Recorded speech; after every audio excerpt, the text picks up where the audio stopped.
Hormonal imbalance is a common issue many women face today. It can cause weight gain, mood swings, irregular periods, acne, and even hair fall.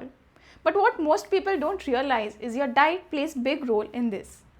Let's understand what to eat, what to avoid to balance hormones naturally.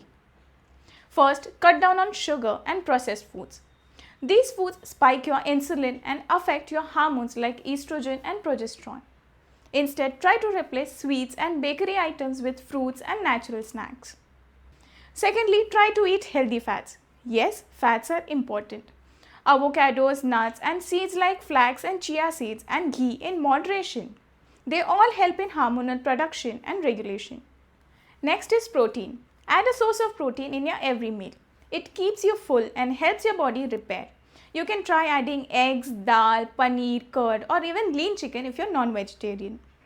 Also, don't forget fiber. Women need at least 25 grams of fiber every day. Add more fruits, vegetables, and whole grains on your plate. And here's a secret. Balance your caffeine intake. Too much coffee or tea can make hormonal symptoms worse. So instead, try to limit it 1 or 2 cups a day. So remember, small changes in your food can lead to big changes on your body. So if you found this video helpful, don't forget to like, share and subscribe to MedGram Health for more such helpful videos. Thank you.